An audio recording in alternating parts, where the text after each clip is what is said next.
This is Teachers Talk Radio, and you are listening live. Good afternoon. Welcome to Teachers Talk Radio. It's a holiday special, part 1 of 2. This is our first of the shows to try and welcome in the new year, 2022. Hopefully things can get a little bit better. And we're going to take a look back at the past year, one of the toughest years probably in education in recent memory. And with our guests, your views, your call-ins, we're going to try and unpick it and see what that last year, 2021, looked like for us all. This is Teachers Talk Radio, and you are listening live. Tune in live at ttradio.org, or to join in the conversation, download the Podbean app and search Teachers Talk Radio. Follow the hashtag TTRadio. Tune in, talk it out with Teachers Talk Radio. Fab. Well, I don't think I broke anything there, and hopefully everyone can hear me loud and clear. I can hear someone on the other end there, my guest, but I'm hoping he's not going to spoil it by revealing himself too soon. So welcome again to the show. Are you looking to take your phonics hello. practice forward? Should we stop that advert playing? That'd be good. So it's the first of our 2 holiday specials. I'm Benjamin Barker. I'm your host for these 2. I'm really excited to kind of come on board and join you. First thing, though, I wanted to say was a massive well done to all of those involved over the last 24 hours with the raising awareness and raising funds for the bowel cancer campaign.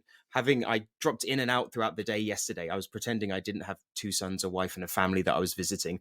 And I was dropping in and out of the spaces. And some of the conversations were, well, some of them may be inappropriate, but it was quite funny, actually. But the amount of money raised as of earlier this morning, it was over £1,300. So being able to just come together over a holiday, raise awareness, make people kind of start donating and help out a really, really worthwhile cause. It was fantastic to see. So well done to everybody who's involved, especially in those absolute graveyard shifts in the middle of the night, pulling that together. You've probably helped a lot of people out with the money that was raised. So thank you to everyone who took part, and especially those who set up that Twitter space. It was really fantastic to hear. So in today's show and tomorrow's as well, we want to take a look back at the last year, what we can learn. So hopefully have a discussion, a real candid one, over some of the mistakes that we might have made or we've seen made and what the future might hold. It's been a real nightmare of a last 2 years in education. And I think, we'd love to hear all your thoughts, your ideas, questions. And if you're free and you've got the time, just reaching out, and we'll be able to get you on a call alongside the guests and the people listening today.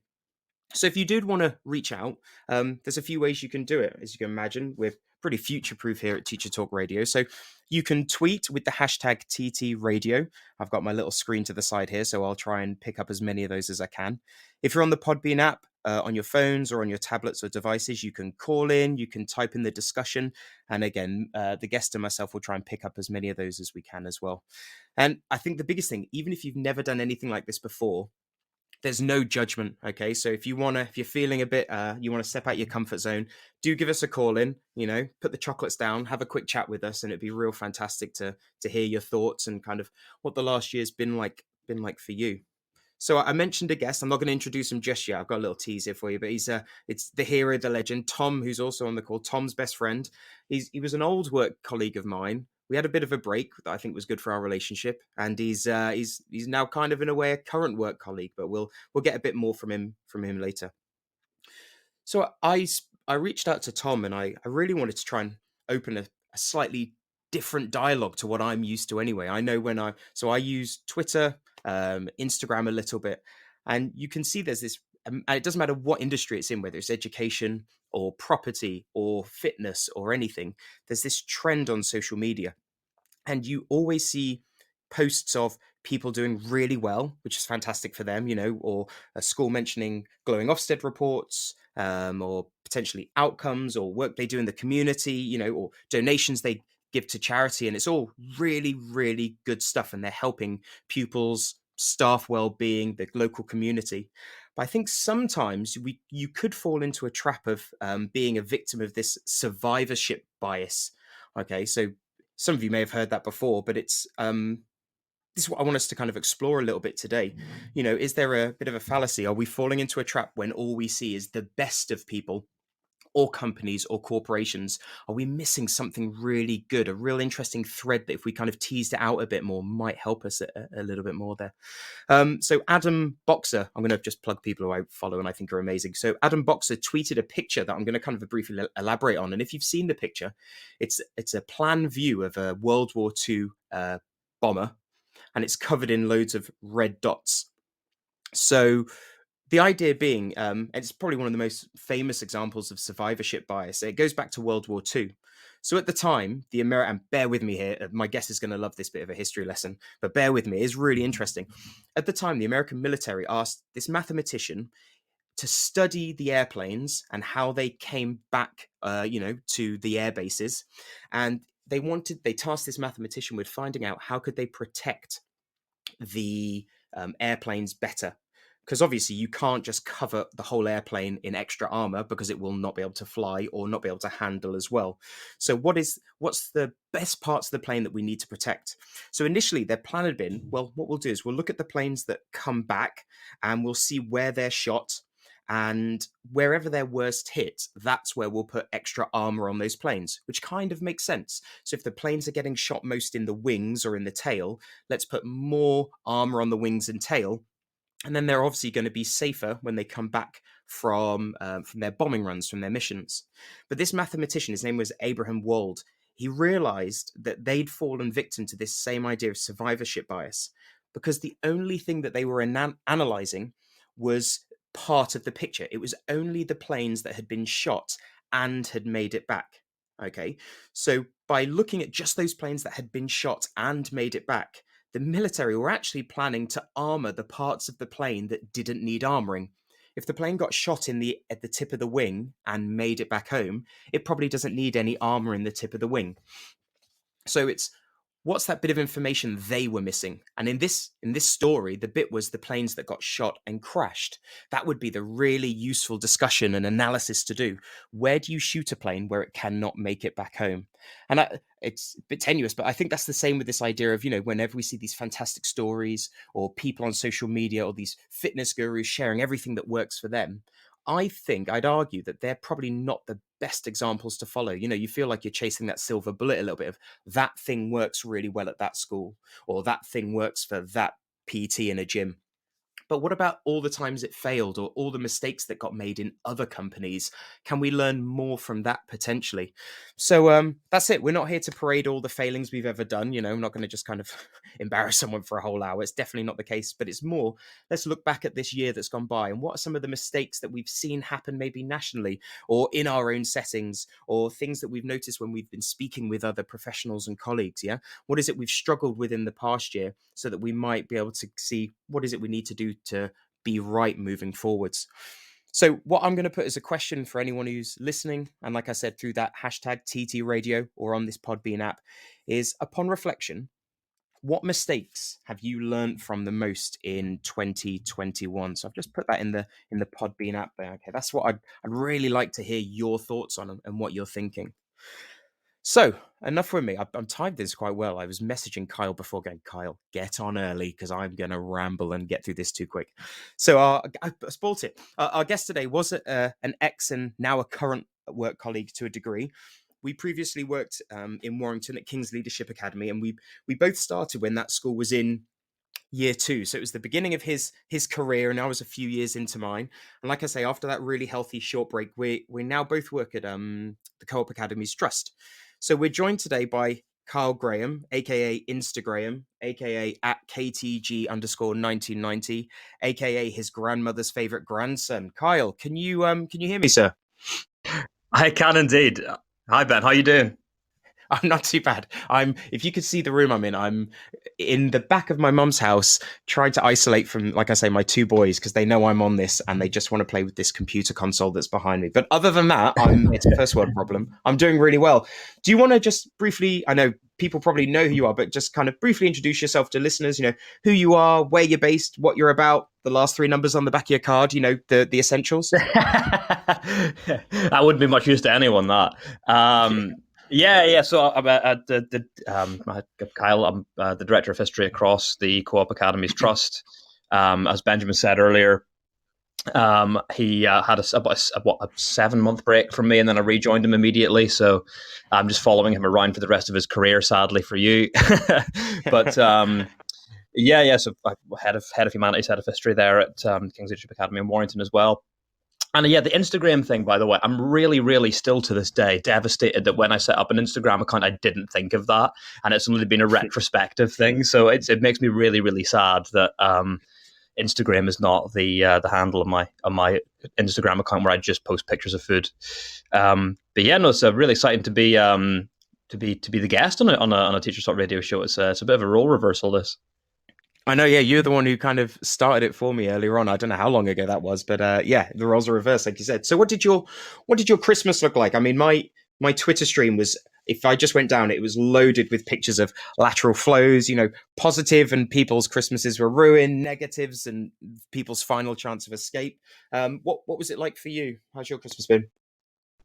Well, yeah, no, it's been really good. I mean, I got, I guess you could say lucky in a way in that I tested positive early in December. So I kind of had that, I guess, I mean, I think it was the test, it was like something like the 29th of November or something. So I kind of had that clear run to Christmas then. So I think as a whole family, we got generally quite lucky. So went across to Northern Ireland for my birthday, which is the first time I've been in Northern Ireland for my birthday for a long time. So that was good. And just went out for food, lots of drink. And then arrived back in England there on the 27th. And I'm currently sat in my in-laws' house, actually. We're after this, we're gonna head back home and probably catch some more of The Witcher, trying to finish off The Witcher season 2, it's one of those things. And then, yes, a significant detox of both unhealthy food and drink is due in January because I've got a lot of nice new clothes at Christmas time that, don't quite fit the way that I would like them to. So that's really that from there. Yeah, well, I'm pretty similar to you on that one. So it's so bizarre how it's now social media is just this place where you share your medical test results. It's like this badge of honor one way or another. But yeah, I was similar to you. I had Omicron mid-December, probably early days of December, which was yours Omicron as well? Yeah, I wasn't messing around. I didn't have the diet version. I had the full-on nasty one. But it was like with the family. So I had it. Then my wife had it. So my wife finished her job in December and she wasn't even there for her last 10 days. So that was brutal. So she got that. Oh, wow. And then, we were meant to come home for Christmas, but then my youngest tested the morning we were going to drive down. So that's why I'm here now. It's slowly delayed, but it's been an interesting one. And like I say, it's hard at seeing work colleagues and, those people online just having their plans kind of put on the back burner for second Christmas in a row. But I'm sure, this topic will come up later, especially with a year in review. But I really appreciate you taking the time to come on, Kyle. Yeah, man, no problem at all. Glad to be here. Bro. So I think for the thing that I think is really useful, especially because I'm gonna take a couple months at a time here, and I've essentially gone back through the newspapers physically. I ordered them all to the house. I've been going through the cuttings on the dining room floor, and I've tried to find the biggest stories in education that happened from January all the way through. We're only going to take half a year, Kyle, so don't worry, I'm not going to do it all.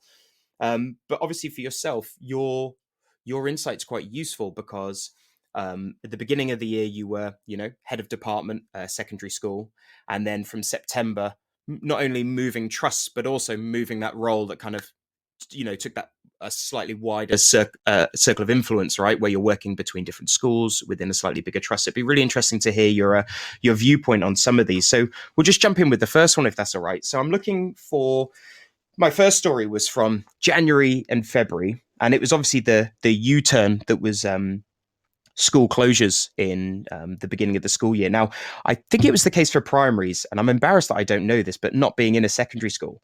At the beginning of the year, did you go in for one day and then kind of the government said close, Kyle? Or can you even remember this far back? It seems like a lifetime ago, at the beginning of January. You know what?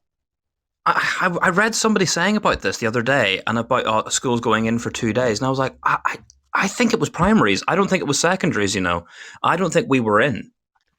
That's what I got from the. If we were, it wasn't. Well, I don't remember it. So, no, I'm fairly certain it was primaries. Although I would be happy for somebody to correct me on that and go, "No, listen, mate, you were actually in work."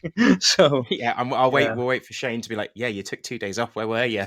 yeah, that's it. Okay, so that's the yeah. So that's the first story. So it's that idea of. I know at the beginning of that Christmas, so this is Christmas 2020, the government was like, yep, get ready to go back in. It's all going to happen. And then there was that U-turn, that happened and went, yeah, okay, we're actually going to close them now. And the stories kind of lent a bit as well towards that idea of a digital divide, so this wasn't the first time that schools had been locked down at all. It was probably second or third by this point. But a lot of schools, and in the papers, a lot of schools were still suffering from this idea that, some schools had either have the infrastructure and the devices, and the pupils have Wi-Fi, and then for one reason or another, just some pupils' families, schools didn't. So kind of, and again, this is testing your memory here about 12 months. How did you find, and maybe just take it from this classroom teacher approach, how did you find that lockdown, the idea of, coming straight from a holiday into remote learning? How was that as a process for you? Yeah, I mean, it was an interesting one because it didn't have the excitement's, I guess, the wrong word, but obviously with the first lockdown the previous year, you kind of had this, oh, this is new, this is weird, this is different.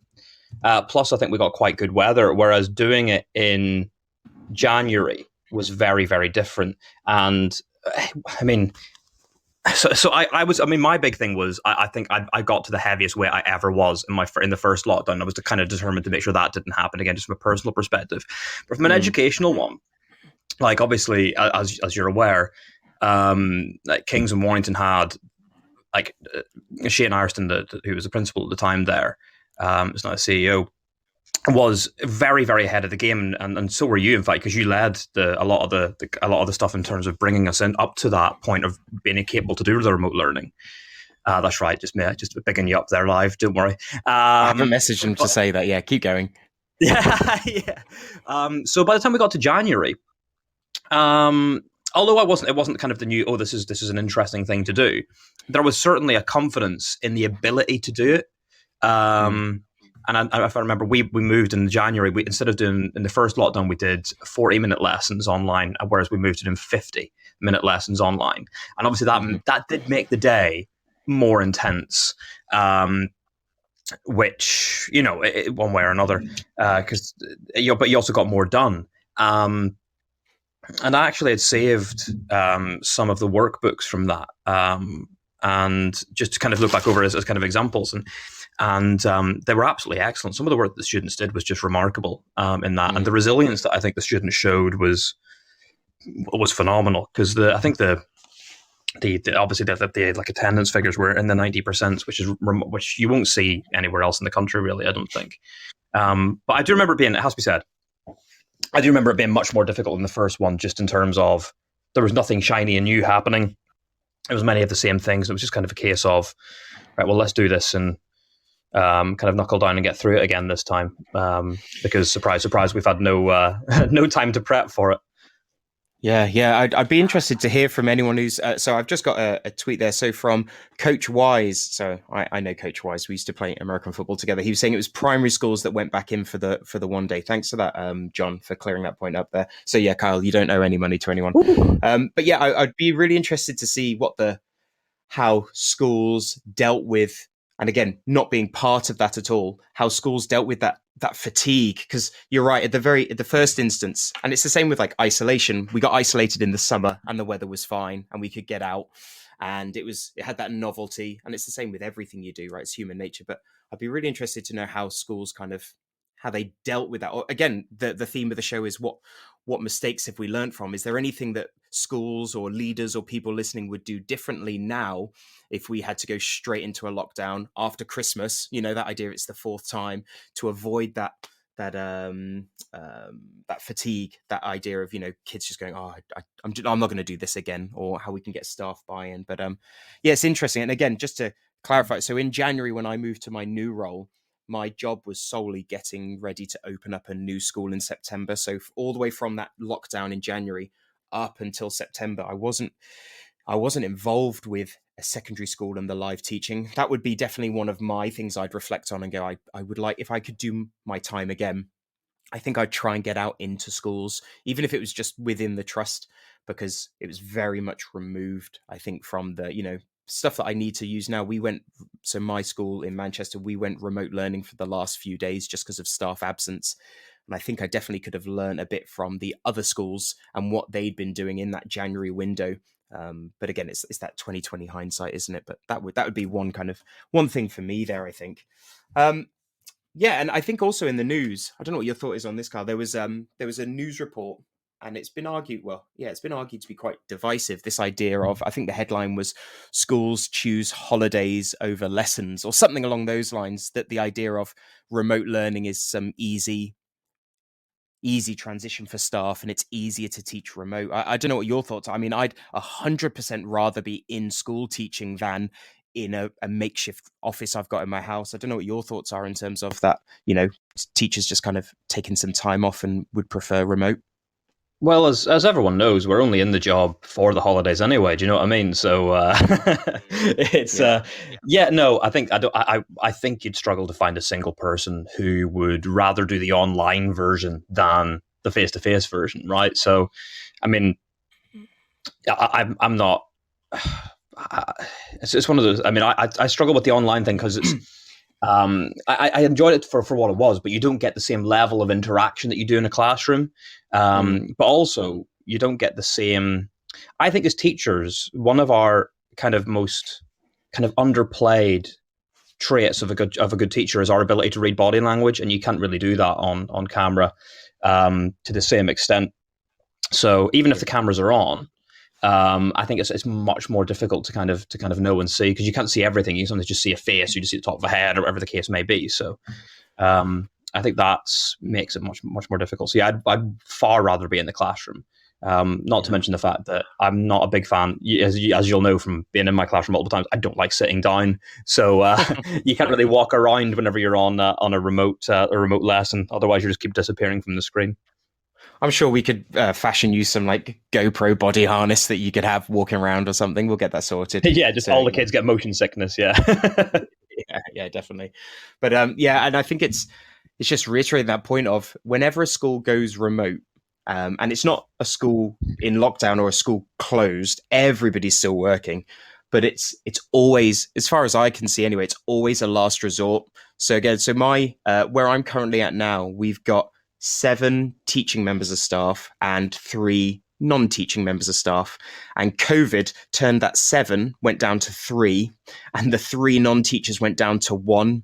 And it just gets to a point where you're like, well, it's just not safe, or we just physically can't have these many kids in the school. But it'd be, I wonder how you, and it's a rhetorical question, but I wonder how you get that message out to Joe Public of this was a last resort. I think it's maybe because it's so different than, any other job, which could probably, an office could always just keep running with one person and everyone being remote, whereas it's not quite the same for a school or a venue or whatever it might be. But anyway, so just kind of jumping onto the second part of that story, it was the digital divide. Now, you mentioned when we were at King's, we were very lucky in that the pupils had devices. And again, it's not a case of, you don't have to name any schools, but have you spoken with anyone or families or professionals or whatever where that digital divide's been really apparent, and that was back in January maybe a struggle for them, or did that not really come across anything in your line there, Carl?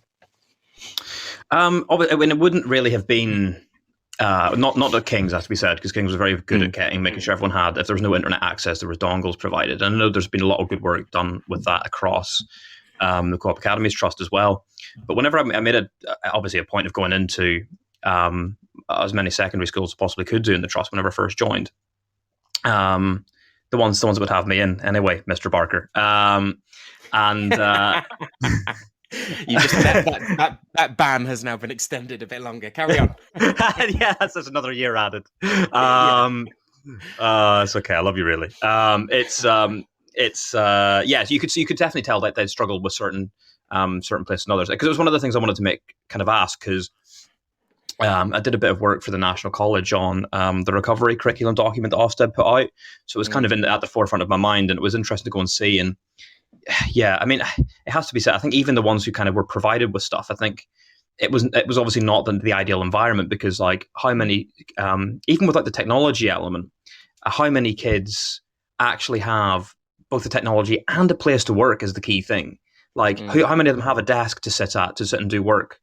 Um, and I think that really, really narrows it down, and you do have the divide not only technologically, which many schools were saying that there was a significant area of that, because obviously we're a trust that kind of serves inner city areas, aren't we? So that's going to be the case.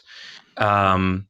But it's just that kind of thing. If how many people are trying to do like 4 different Zoom lessons or whatever the case may be in the one room, and that obviously becomes really difficult. Yeah, you're right. I agree. So they say it's a digital divide, but I think it's an easy problem to solve getting devices to kids, whether that's whatever route you go, or if the government's helping, or dongles. Like that's an easy solution. But you're right. It's the what else comes with it. It's the infrastructure that's needed.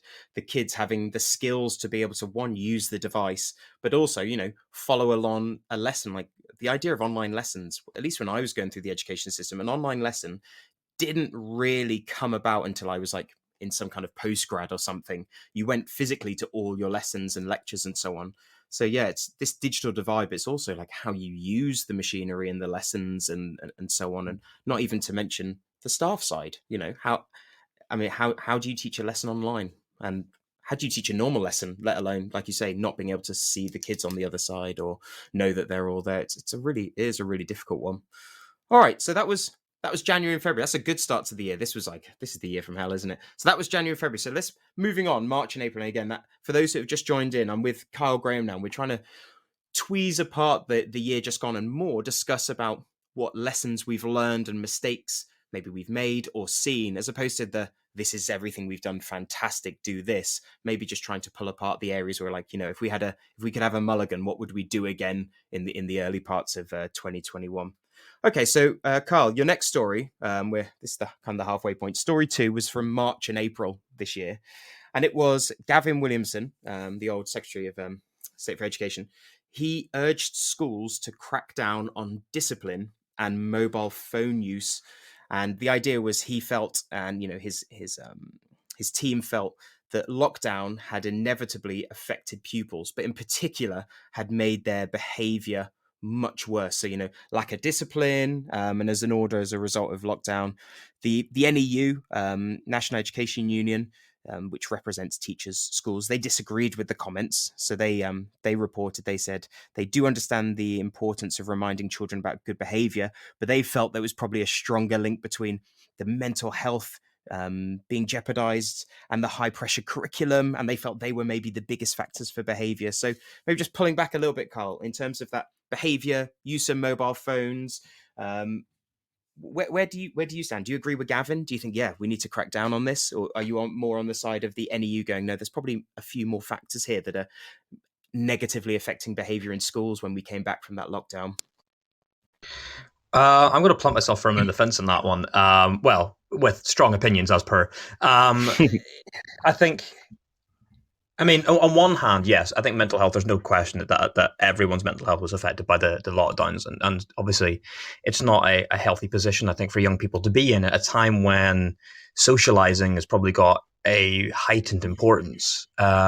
And when you're learning all of the social norms and whatnot, and what you can and can't do, and the consequences and whatnot, I think it has a massive impact. But at the same time, I think you'd struggle to find many people who would argue that behavior is not worse. I think everyone who I've spoken to within the profession, in different schools, both in the trust, outside the trust, people who I know from everywhere, say that that behavior since the second lockdown has been unquestionably worse.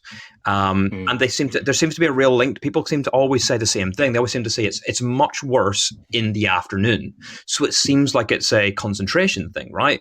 Obviously, as you'll know, we were always really strict on phones anyway. We had a no tolerance policy really towards using phones in schools, and that's something I would massively advocate, regardless. I think, because I think mobile phones do distract. I don't think there's any doubt about that. But I think it's kind of both.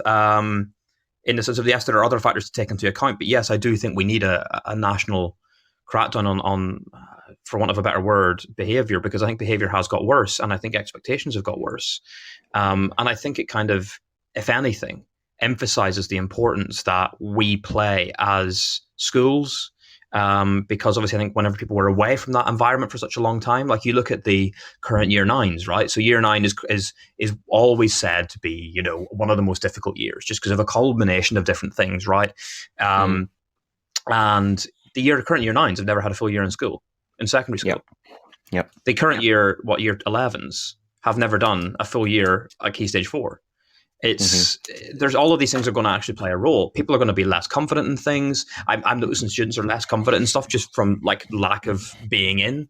Perhaps seeing things on the news about things is going to have an impact. But there's so many different things that play a role in this, and I do think that. But I unquestionably would agree, annoyingly, with Gavin Williamson and say, which I don't want to do, and say that yes, I do think behaviour has regressed quite significantly, and I think that there does need to be something done about that. It certainly needs to be acknowledged. But yeah, I think there's an issue in education with that. Yeah, it felt a bit like, that idea we go, there's a correlation, but it doesn't necessarily mean there's causation there. So you're right. I think on the next story, the person we're going to talk about in the third and final one was saying how pupils in the UK over the last, say, 2 school years have missed, I think, I'm pulling the number out here. I'm pretty certain I'm close, but it was about 153 days have been, disrupted due to lockdown or schools not being open. And it just seems a bit too easy for someone to go, okay, they've been locked down and their behaviour's worse. And I wonder what the behaviour is actually a symptom of. What is it that's breaking down in the pupils' minds or in their understanding of the rules or what the school are doing? And I reckon it does go a bit deeper than that. But you're right, it's that disruption's massive. So I know the week before we broke up, we had our assessment week, and our assessments were all digital. We're trying to save workload and everything. But as soon as we went to remote, there's so many pupils who just, for one reason or another, just didn't complete them. And it just has this knock-on effect of, it just makes everything so, and you would think, in my mind, I'm like, oh, that's really future-proof, right? It's online. You can do it wherever you want. But inevitably, if you don't have a teacher with you in the room going, right, this is the button you click, or this is your password that you've forgotten. It's those little things that you can't really measure. You don't really think about of, okay, that's what we need to learn for next time through, I think. Perfect. Okay, so what I'm going to do now is I'm going to just pause there, and we've got a little bit of news and tech updates. So I'm going to mute myself. That reminds me of teaching online. I'm going to mute myself. I'm going to play this, and then Kyle and I are going to come back for the third and final story, which is going to be from May and June of the year just gone. For those that are listening, maybe while the adverts are happening, if you want to just drop us a question, your thoughts about anything we've spoken about. And again, it's that idea of, if you could go back to the beginning of the year, is there anything that you feel, I'd like to do that one again? I called it there's that mulligan. What would you like to have a do-over with? What have you learned from the last year? And Kyle and I will join you on the other side. Are you looking to take your phonics practice forward? Then Little Wandle Letters and Sounds Revised is the programme for you.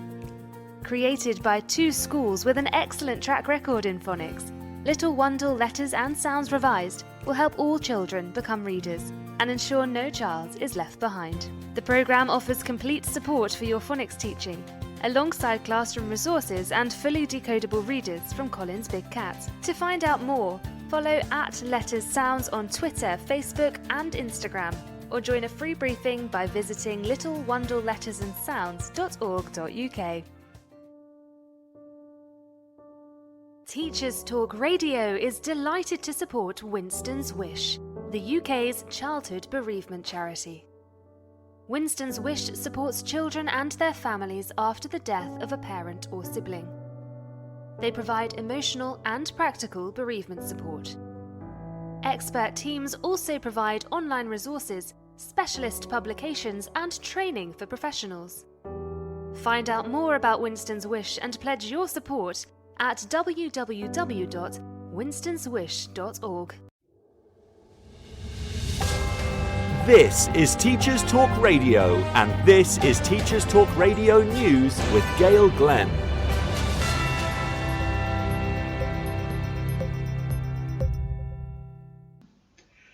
In Scotland, the SSTA union is calling for a delayed opening for schools after the Christmas holidays because of the Omicron variant. Seamus Searson, General Secretary of the Scottish Secondary Teachers Association, said, "If the numbers keep going up, and it looks like that is going to be the case for some time to come, then we are not going to be in a fit state to reopen schools as normal in January. We're already hearing of schools that are not fully staffed, and parents are keeping their kids off to ensure they don't catch COVID in the run-up to Christmas. The idea that we need to keep schools open at all costs just doesn't add up. Delaying the start of the new term would give teachers more time to prepare for mitigation measures." A Scottish Government spokesman said, "The Scottish Government is not considering school closures. As the First Minister has made clear, protecting the education of children and young people remains a top priority."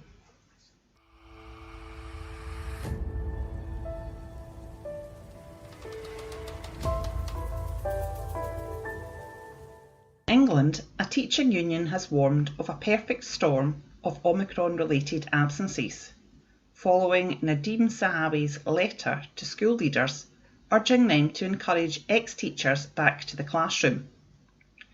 General Secretary of the NAS-UWT, Dr Patrick Roach, said, "Far more action is needed to improve the current market for supply teachers, which is nothing short of a national scandal. The government must address the delays with the DBS clearances and meet the costs of DBS certification, so those teachers who do return to the profession are not left paying the bill." Dr Roach said that without guarantees from the government on teachers' pay and working conditions, the teaching supply crisis will continue for some time to come. This has been your latest Teachers Talk Radio News with Gail Glenn.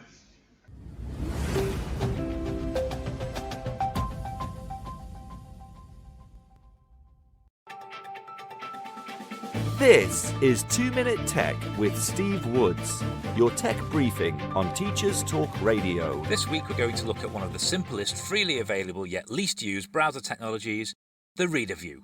Chrome versus Edge. Let the battle commence! On screen 1, I have Microsoft Edge, weighing in at the cost of £0. On screen 2, I have Google Chrome, also weighing in at the cost of £0. Round 1, opening Reader View. On the Edge browser, the Immersive Reader feature is built in and can be activated by a button on the address bar, by typing read followed by a colon in front of a URL, and also you can simply press F9. Before you can open Reader View in Chrome, you have to install it as an extension. It's free and not difficult. Once installed, you'll find it in extensions located to the right of the address bar. 1 point to Immersive Reader. Round 2, features. Both come out fighting with the Read Aloud feature that allows the user to adjust the read speed, skip forward and back, and change the voice that is reading.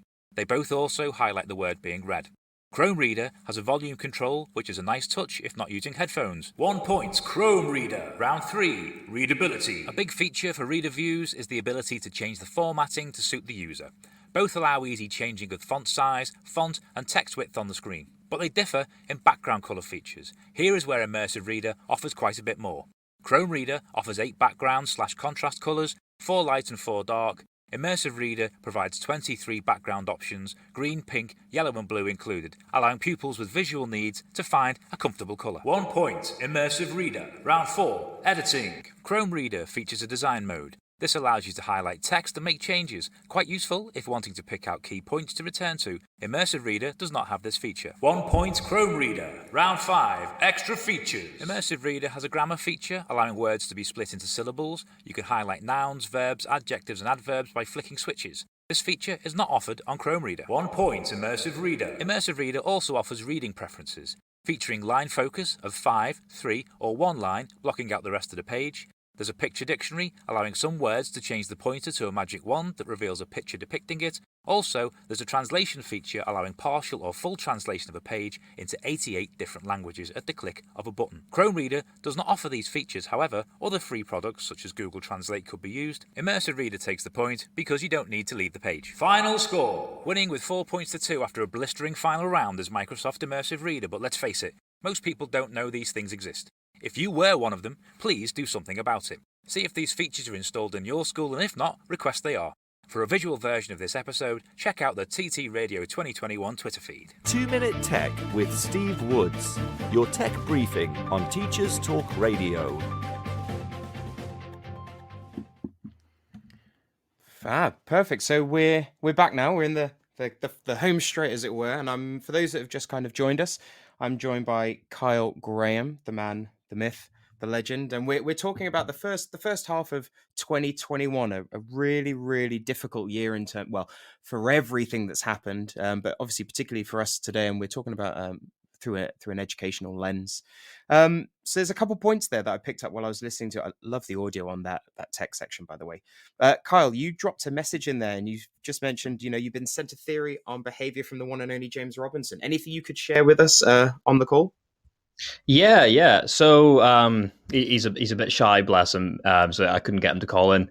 But yeah, he's essentially saying that I guess it's like a societal responsibility in a way, saying that over the last 2 years, children have essentially watched adults disagree with each other in not always best manner, people disagreeing with the government and going against what the government's saying, and kind of challenging authority for many, many different reasons.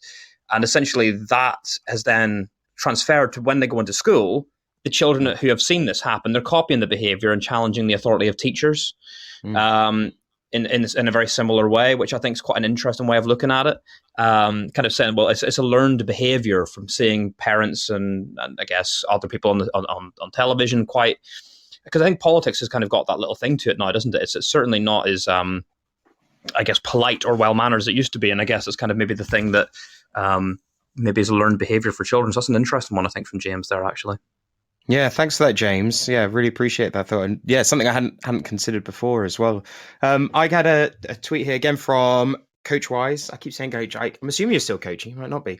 Mr. Wise. He was saying a bit of feedback, and if he was to go back, he'd have had a look at some more literature that would have helped him deliver online, but also those for staff that are delivering to pupils. So the example he gave of a book that he's picked up recently, but he would have liked to get a bit sooner, was the online teaching in the online classroom. So that's a Doug Lemov book. So I believe Tom had Doug Lemov on earlier on in the month, but thanks for that, John. A really good bit of feedback. A book I'll definitely have a look through and see what we can probably take from that. They mentioned in that news report there, Kyle, about it's been in the news quite a lot, the idea of ex-teachers coming back into the fold. I know the only one ex-teacher I know is my wife, who's obviously just finished this term.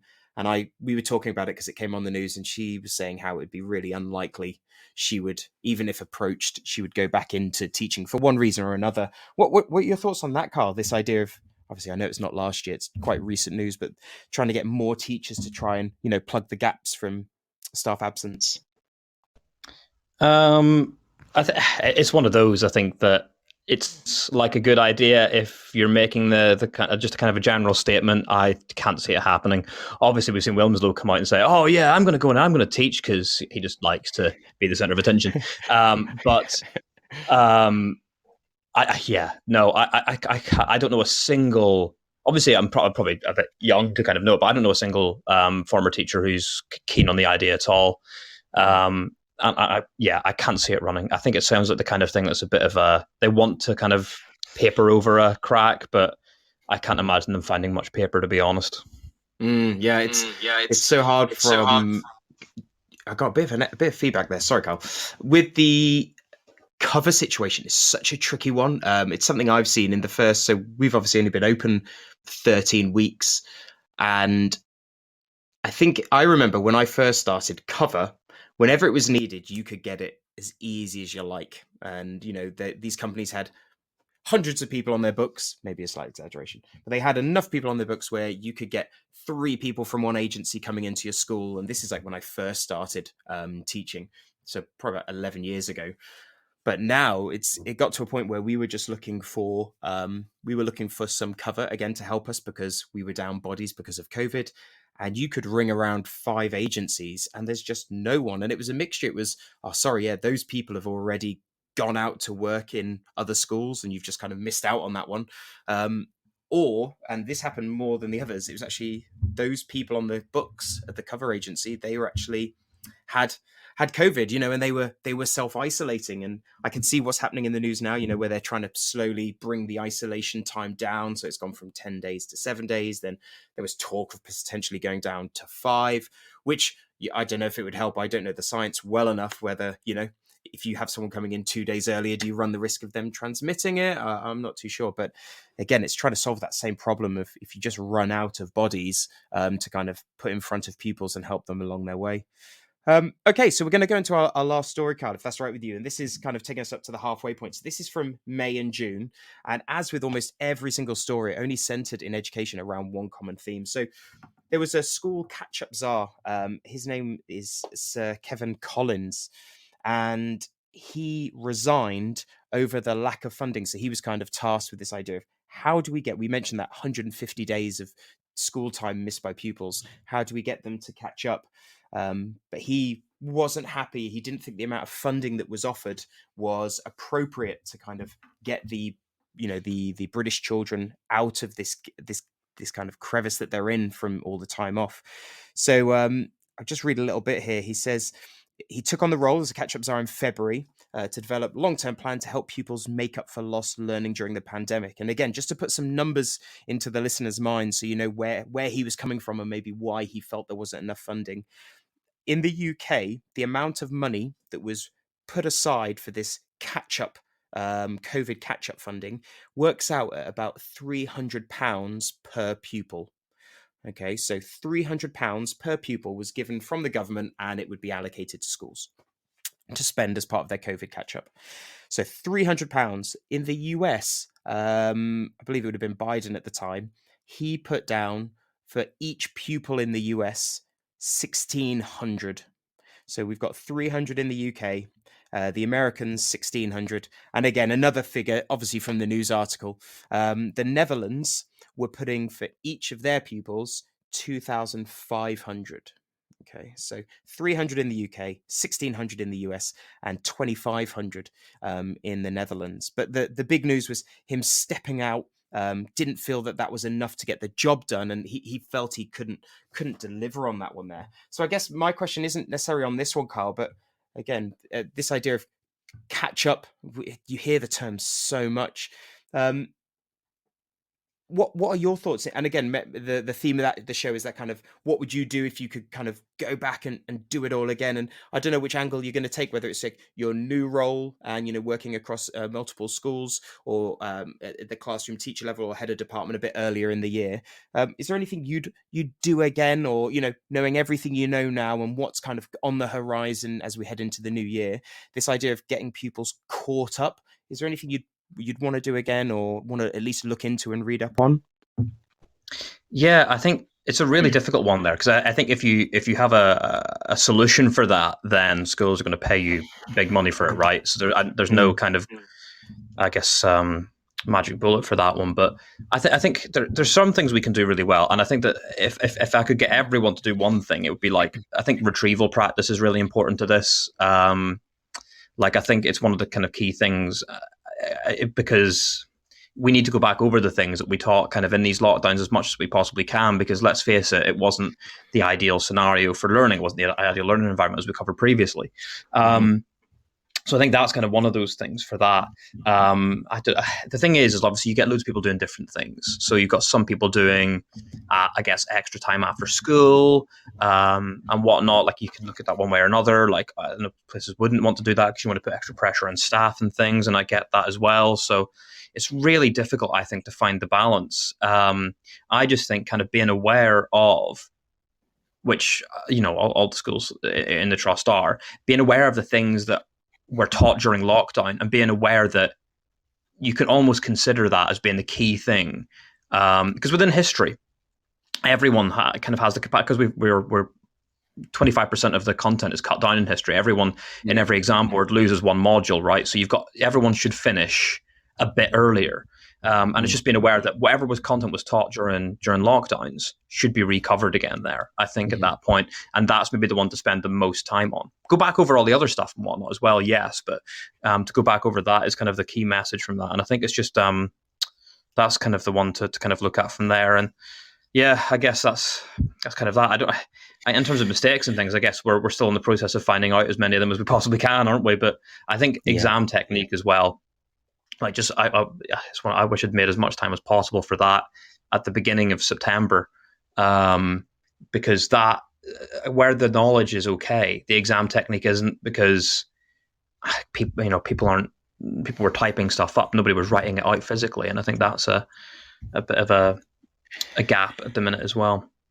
Yeah, I agree with what you're saying earlier there. It's just that even when it comes to normal teaching, you're going to get such a range of things that schools do, staff do, pupils do, how they engage with content, what spec they're on, right? There's no one knows the definitive best way. You're seeing a slight change though, I think, like this idea of cognitive science, and well, let's look at what research shows and what can we implement, and is it just anecdotal and it's stuff I've always done in the past, or is it kind of embedded in some theories of learning and so on. And I think people are, especially like pupil premium plans now, that you have to engage with, say for example, a bit of research from the EEF that may form part of your pupil premium plan. So it's not just this is my plan, but it's like, okay, this is also what it's based on, this idea of research. And I think you're right, we don't even have that for normal teaching nailed down 100%.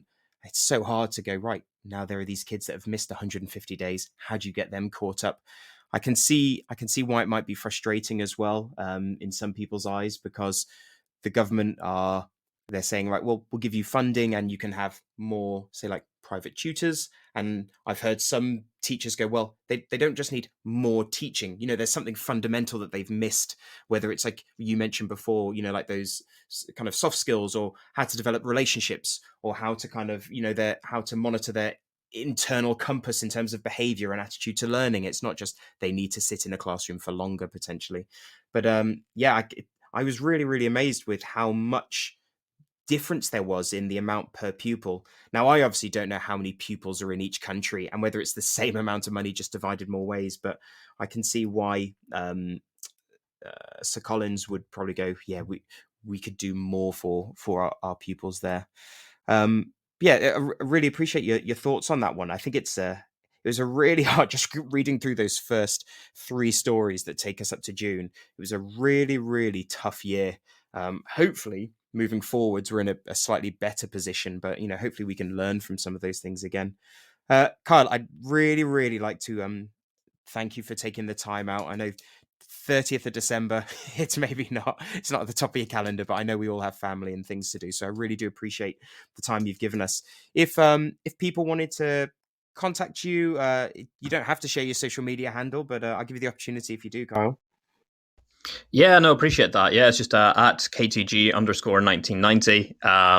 Yeah, you can find me on there. That's pretty much the only thing I'm not going to even say interesting, but it's the only place you can really find me, I guess, on social media. But yeah, you can find stuff on there, and occasionally just hear me rambling about stuff.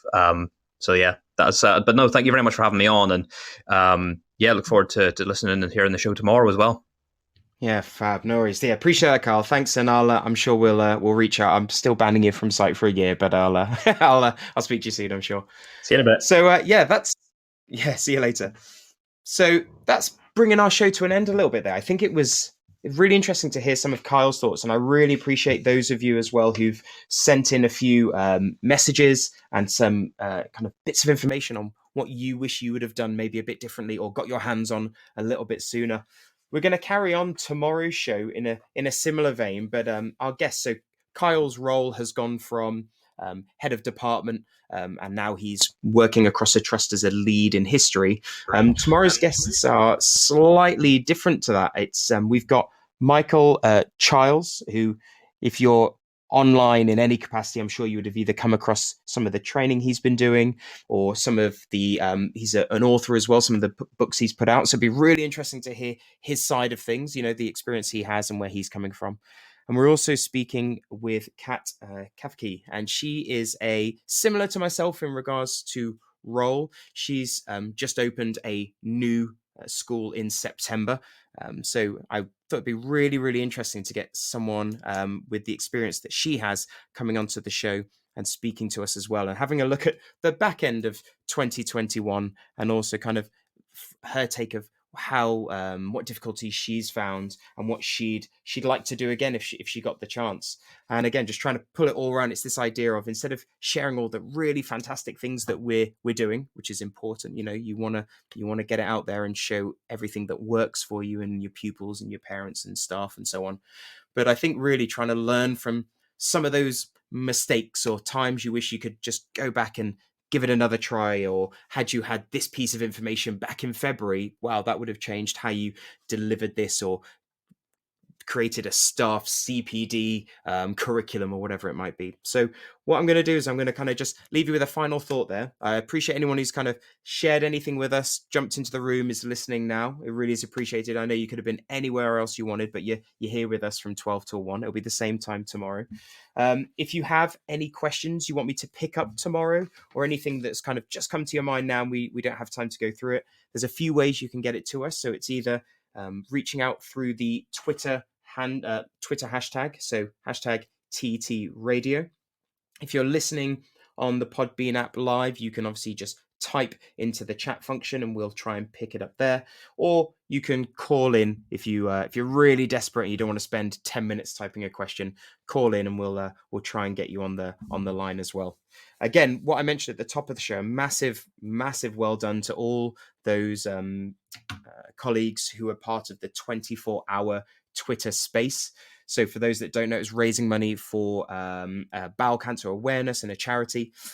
And as of this morning, they'd raised, just over the space of a day, over £1,300. So they've done a really, really fantastic job there. I'm sure if you go to the Teacher Talk Radio Twitter account, you'll be able to see a tweet which will send you. So if you did want to donate as well to a very worthwhile cause, especially for those members of staff who are involved with this, then head on over to the Twitter account. I'm sure you can go through and donate if you're able to.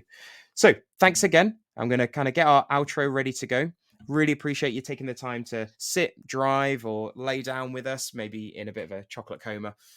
But I'll see you all tomorrow at 12 o'clock with our 2 further guests, and we'll continue our recap of the year that's just gone. Really appreciate it. Take care.